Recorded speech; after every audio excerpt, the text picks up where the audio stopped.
जो इस कोल्हान का आदिवासी समाज का ये संवाद पिछले करीब 15 सालों से यह कोशिश कर रहा है कि जो जिस सांस्कृतिक हमारी समृद्धि रही है और जो धीरे धीरे बाजार ने और विकृत संस्कृति के वाद्य यंत्रों ने उसको लगातार खाने की कोशिश में लगी है, हम तमाम लोगों का दायित्व बनता है कि हम सब अपने इस सांस्कृतिक परंपरा को, उसकी समृद्धि को और भी हम समृद्ध बना सकें। और इसीलिए संवाद ने निर्णय लिया है कि हम गांव-गांव में जो अखड़ा या जो उनसे से जुड़े हुए जितने भी वाद्य यंत्र हैं, जिसका सही ढंग से उपयोग होना कुछ इलाकों में बंद हो गया है, उसको हमको फिर से एक्टिवेट करना है, सक्रिय करना है और उसमें जितने भी लोग हैं उनको वाद्य यंत्र से फिर जोड़ना है।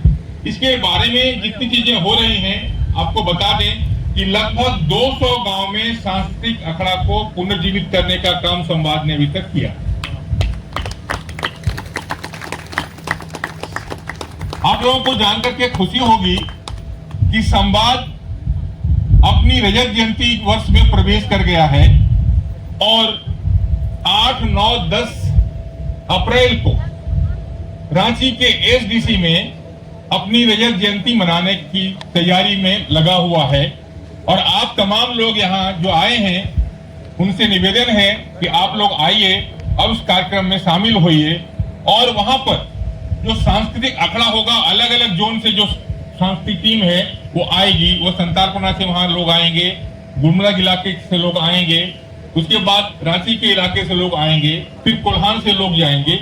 इस तरह से कई इलाकों से लोग आएंगे। और 8 तारीख की रात को रंगारंग सांस्कृतिक कार्यक्रम होगा। 9 तारीख को एक नाटक होगा जिसके लिए पलामू से टीम आ रही है। और उसके साथ साथ 9 तारीख को बच्चों का एक पेंटिंग भी होगा जिसमें बच्चे बच्चियां शामिल होंगी। और वह हमारे नजर में, यानी बच्चों की नजर में झारखंड कैसा होना चाहिए उस पर पेंटिंग प्रतियोगिता होगी। और उसके साथ साथ अलग अलग विषयों पर, 5 विषयों पर अलग अलग हम लोग वर्कशॉप करेंगे। और वहां से जो चीजें निकल के आएंगी उसको फिर सबके सामने लाने की कोशिश करेंगे। और भविष्य में हमारा झारखंड कैसा हो, हमारा झारखंड खुशहाल कैसे हो, हमारा झारखंड समृद्ध कैसे हो, हमारी जो जल जंगल जमीन की व्यवस्था रही है, जो उपादान रहे हैं वह कैसे समृद्ध हो, इसके बारे में संवाद लगातार होता रहा है। यहाँ जो साथी बैठे हुए हैं, मार्डी जी बैठे हुए हैं, शिवकर जी बैठे हुए हैं, वीर सिंह को बैठे हुए हैं, सिद्धेश्वर जी बैठे हुए हैं और बहुत सारे साथी बैठे हुए हैं जो लगातार, सुरेंद्र जी बैठे हुए हैं जिन्होंने यहाँ के आंदोलन को आगे बढ़ाने में, कोल्हान के आंदोलन को आगे बढ़ाने में महत्वपूर्ण भूमिका निभाई है। मुझे याद है कि मैं जब 1987 में गोवा से लेकर के जमशेदपुर की पदयात्रा कर रहा था मार्डी जी के नेतृत्व में, तब उस पदयात्रा में हमने कोल्हान को समझने की कोशिश की।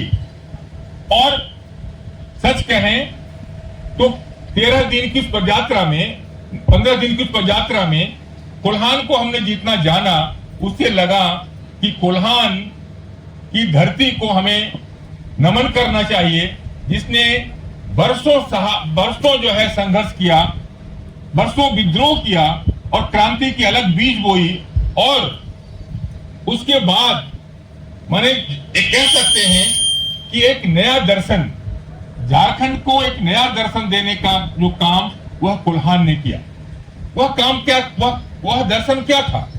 वह दर्शन था कह सकते हैं और है वह यह है कि हमारे गांव में हमारा राज, आबुआ हाथुरे आबुआ राज, क्या बोलते हैं, यही बोलते हैं ना। हमारे यहाँ आबुआ आतुरे आबुआ, संथालपुरा में आबुआ आतुरे आबुआ राज बोलते हैं। यह दर्शन, इस दर्शन को समझना बहुत जरूरी है कि आबुआ आतुरे आबुआ राज का मायने क्या है।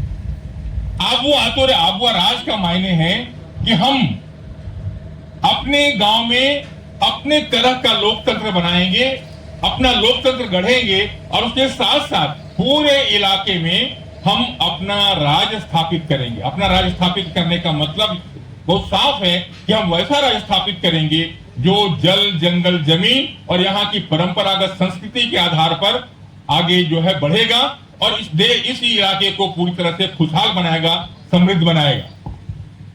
गोवा से जब हम लोगों ने यात्रा की थी तब उस समय कई लोगों से मुलाकात हुई, जिसमें से पहली बार मुझे मेरी जो मुलाकात हुई वह सुरेंद्र बिरलू जी से हुई, जो यहाँ पर है खड़े, कहाँ सुरेंद्र बिरलू जी, और शंकर सोंडे जी जो अब नहीं, जो इस दुनिया में नहीं है। इन दोनों से बातचीत हुई और हमने समझने की कोशिश की कि जो ईचा खड़के बांध विरोधी संघर्ष समिति है वह क्या है। और सचमुच बांध का तो हम लोग भी विरोध कर रहे थे, बड़े बांध का विरोध कर रहे थे, लेकिन हमने इनसे सीखा, यहाँ के लोगों से सीखा, यहाँ के महिलाओं से सीखा और यहाँ के संघर्ष साथियों से सीखा कि पुनर्वास नाम की जो बात होती है और मुआवजा की बात होती है वह कतई जो है विकास का सही सिद्धांत नहीं हो सकता है। गांव के बदले में गांव बसाना संभव नहीं है।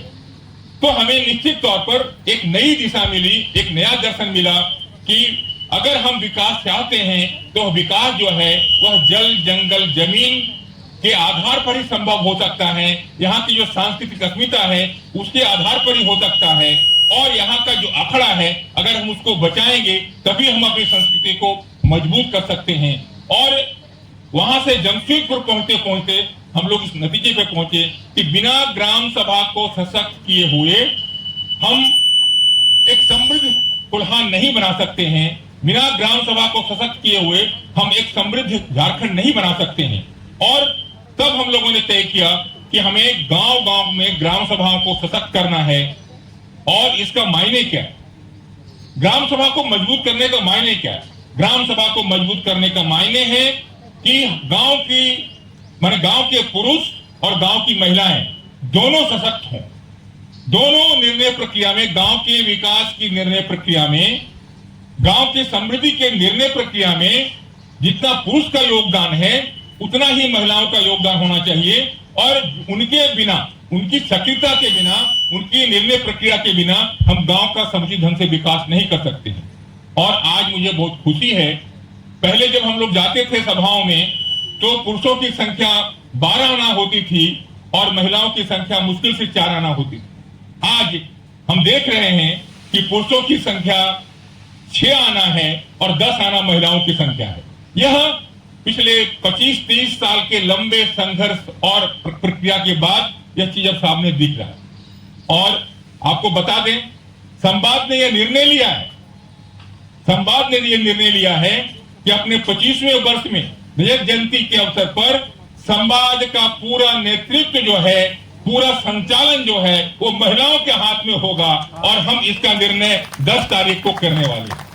तो 9 से लेकर 8, 9, 10 3 दिन में यह बहुत साफ तौर पे मैंने साबित करना चाहते हैं कि अगर झारखंड को आगे बढ़ाना है, झारखंड को खुशहाल बनाना है तो निश्चित तौर पर नेतृत्व की जो प्रक्रिया होती है, नेतृत्व का जो दस्ता होता है उसमें महिलाओं को मुख्य जिम्मेदारी देनी चाहिए। और संवाद ने निर्णय लिया है पिछले अप्रैल में और तब से लेकर के प्रक्रिया लगातार चल रही है। हालांकि 2 साल पहले ही संवाद ने निर्णय लिया था कि इस प्रक्रिया को मजबूत करने के लिए हम 12 वर्कशॉप करेंगे। 11 वर्कशॉप हो चुका है, 12वां वर्कशॉप जो है वह 28, 29, 30, 31 को मैंने हो रहा है। और उसमें हम मिलकर के अंत में यह निर्णय करेंगे कि वास्तव में जो संवाद की बॉडी है, संवाद एक ट्रस्ट है, तो उसकी बॉडी में महिलाओं की संख्या ज्यादा है। 8 लोग हैं अभी मेंबर, जिसमें से 5 महिलाएं हैं, 3 पुरुष है। लेकिन जो निर्णय में मैंने है, जो ऑफिस बियर्स में है, उसमें पुरुषों की संख्या 2 है और एक महिला अध्यक्ष है। पहले डॉक्टर रोज केकेटा अध्यक्ष थी, अभी जो है कुर्दुरा कुजूर जो है अध्यक्ष हैं। लेकिन हम लोग अभी जो हम लोग 10 तारीख को घोषणा करने वाले हैं वो यह है कि चाहे संवाद के अध्यक्ष हो, चाहे संवाद का सचिव हो या संवाद का क्या बोलते हैं कोषाध्यक्ष हो, वो तीनों जो है महिलाओं का, उस पर तीनों पद पर महिलाएं होंगी। यह एक निर्णय, ठोस निर्णय है और इस ठोस निर्णय की घोषणा हम लोग 10 तारीख को करेंगे और उसके बाद उस प्रक्रिया को धीरे धीरे हम लोग आगे बढ़ाएंगे। और कुल मिलाकर के संवाद का संचालन की जो टीम बनेगी उस टीम का लीडरशिप भी महिलाओं का होगा। तो इस तरह से एक नई प्रक्रिया की शुरुआत, एक नई तमीज की शुरुआत, एक नए अनुशासन की शुरुआत संवाद कर रहा है। और इन्हीं तमाम चीजों को समृद्ध करने के लिए मेरा मानना है कि गांव गांव में अखाड़ा अगर मजबूत नहीं होगा तो हम स्वशासन को मजबूत नहीं कर सकेंगे। अखाड़ा हमारे स्वशासन की प्रक्रिया को मजबूत करने की एक महत्वपूर्ण इकाई है, एक सांस्कृतिक इकाई है। इसलिए इसको करने के लिए हम लोगों ने ये वार्षिक हुआ है, दुमका में हुआ। दुमका में भी लगभग 125-150 लोग थे। यहाँ पे आज हो रहा है। और फिर हम लोग 8, 9 और 10 तारीख को जो सांस्कृतिक अखाड़ा होगा, आप देखेंगे कि अलग अलग इलाके से अलग अलग लोग जो हैं वो किस सांस्कृतिक वाद्य यंत्र के साथ और किन गीतों के साथ, किन नृत्यों के साथ तमाम लोग मिलकर के एक नया झारखंड गढ़ने का सपना के साथ वहां जुटेंगे और हम सब मिलकर के एक खुशहाल झारखंड बनाने का, एक समता और न्याय पर आधारित झारखंड बनाने की दिशा में पहल करेंगे। इन्हीं शब्दों के साथ आप तमाम लोग